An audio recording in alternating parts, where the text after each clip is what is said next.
జ్యోతిషాస్త్రం ప్రకారం కొన్ని అరుదైన రాజయోగాలు ఉంటుంటాయి. అయితే అది కొన్ని నెలలు, కొన్ని రోజులు, కొన్ని సంవత్సరాల పాటు మనకి నడుస్తూ ఉంటాయన్నమాట. అటువంటి యోగాలు ఏర్పడినప్పుడు చెడు కన్నా మంచి ఎక్కువగా జరుగుతూ ఉంటుంది. అటువంటి యోగమే శుక్రాదిత్య యోగం. అంటే ఏంటి అంటే ఈ నెల 14వ తేదీన మంగళవారం నాడు సూర్యుడు కుజుడి రాశి అయిన మేషరాశిలో సంచారం చేయనున్నాడు. ఇదే రాశిలో ఇప్పటికే శుక్రుడు నివాసం ఉంటున్నాడు. ఈ నేపథ్యంలో సూర్య శుక్రుల కలయికతో శుక్రాదిత్య యోగం ఏర్పడనుంది. ఇక ఈ యోగంతో బుధుడు కూడా మేషంలోకి ప్రవేశించనున్నాడు.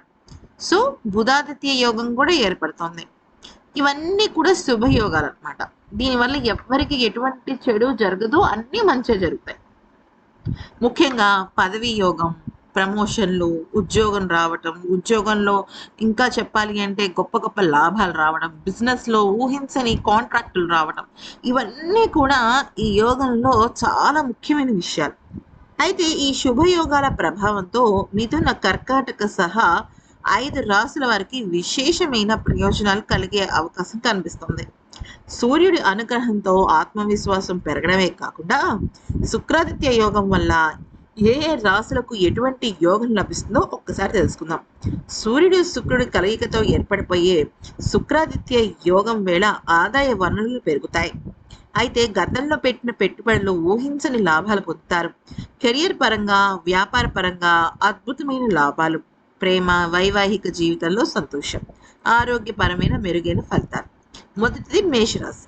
సూర్యుడు ఉచ్చ రాశిలో ఉండటం కారణంగా మేషరాశి వారికి ఆత్మవిశ్వాసం పెరుగుతుంది. ఈ కాలంలో మీ నాయకత్వ సామర్థ్యాలు కూడా పెరుగుతాయి. మీరు చేసే పనులన్నింటిలో మంచి లాభాలు పొందొచ్చు. కెరియర్ పరంగా మంచి పురోగతి సాధించే అవకాశం ఉంది. సమాజంలో కీర్తి ప్రతిష్టలు పెరిగే అవకాశము ఉంది. విద్యార్థులకు మంచి ఫలితాలు రానున్నాయి. మీ కుటుంబ జీవితంలో ఆహ్లాదకరమైన వాతావరణం చోటు చేసుకుంటుంది. మీరు ఏదన్నా ఉద్యోగం కోసం ప్రయత్నిస్తున్నారనుకోండి, కొత్త ఉద్యోగం వస్తుంది. ప్రమోషన్స్ అంటే ప్రమోషన్స్, ట్రాన్స్ఫర్ అంటే ట్రాన్స్ఫర్. ఈ పీరియడ్ అంటే ఏప్రిల్ 14 నుంచి స్టార్ట్ అవ్వబోయే ఈ యోగాన్ని మీరు అస్సలు నిర్లక్ష్యం చేయకుండా మీరు పొందాలనుకున్న వాటిని గట్టిగా ప్రయత్నించండి. ఇక తదుపరి రాశి మిథున రాశి. మిథున రాశి వారికి శుక్రాదిత్య యోగం ప్రభావంతో మంచి లాభాలు వచ్చే అవకాశం ఉంది. ఈ కాలంలో మీ ఆదాయం పెరిగే అవకాశం ఉంది. అంతేకాకుండా ఈ రాశి నుంచి సూర్యుడు 11వ స్థానం నుంచి సంచారం చేయనున్నాడు. ఈ కారణంగా వ్యాపారులకు మంచి లాభాలు వచ్చే అవకాశం ఉంది. మీకు కొత్త ఆదాయ వనరులు లభించవచ్చు. సమాజంలో మీకు గౌరవం పెరుగుతుంది. ఉద్యోగులకు అలాగే సహ ఉద్యోగులకు మంచి సంబంధాలు పెరుగుతాయి. మీ బాస్ మీరు చెప్పిన మాట వింటారు. మీరు ఏదైనా ఒక ప్రజెంటేషన్కి వెళ్తే మీరే టాప్గా నిలుస్తారు. అలాగే చదువుకునే విద్యార్థులకి కూడా ఇది చాలా మంచి శుభయోగం. అలాగే మీ ఆదాయం పెరిగే అవకాశం, మీ రోజు కోరికలు కూడా చాలా చక్కగా నెరవేరుతాయి అనమాట. అంటే దేనికి మీరు స్ట్రెస్ తీసుకోవాల్సిన అవసరమే ఉండదు. ఇక తదుపరి రాశి కర్కాటక రాశి. కర్కాటక రాశి నుంచి సూర్యుడు దశమ స్థానం నుంచి సంచారం చేయనున్నాడు. ఇదే సమయంలో శుక్రాదిత్య యోగ రాజయోగం ప్రభావంతో ఆర్థిక పరమైన ప్రయోజనాలు ఏర్పడతాయి. సూర్యుడి సంచారం కారణంగా వ్యాపారులు తమ వ్యాపారాన్ని పెంచుకునేందుకు ప్రయత్నాలు చేస్తారు. ఉద్యోగులకు ప్రమోషన్స్ నుంచి శుభవార్తలు వినపడతాయి. ఏదైనా పెట్టుబడి పెట్టాలనుకోండి, this is the right time.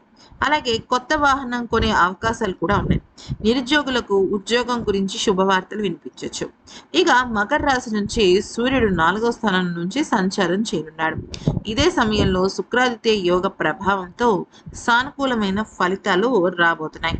సమాజంలో మీకు గౌరవం పెరుగుతుంది. ఇక ఈ కాలంలో మీ పూర్వీకులు ఆస్తి కూడా మీకు వచ్చే అవకాశం కనిపిస్తుంది. ఈ కారణంగా మీ సంపద పెరుగుతుంది. వ్యాపారాలకు మెరుగైన ప్రయోజనాలు లభించే అవకాశం ఉంది. ఆరోగ్యపరంగా ఈ కాలం చాలా మెరుగైన కాలం. సో ముఖ్యంగా ఇప్పుడు మనం చెప్పుకున్న రాసులు చాలా శుభయోగాలు కలుగుతాయి అన్నమాట. వీళ్ళకి ప్రతి విషయంలో కూడా వెరీ పాజిటివ్ యాటిట్యూడ్ అనేది ఏర్పడుతుంది. అమ్మయ్య, కుదుట పడుతున్నాయి, సమస్యలన్నీ తొలగుతున్నాయి, హ్యాపీ అనుకునే రోజులు వస్తాయి అన్నమాట. సో అది ఫ్రెండ్స్, ఈ వీడియో నచ్చినట్టయితే లైక్ చేసి సబ్స్క్రైబ్ చేసుకోండి. Thanks for watching.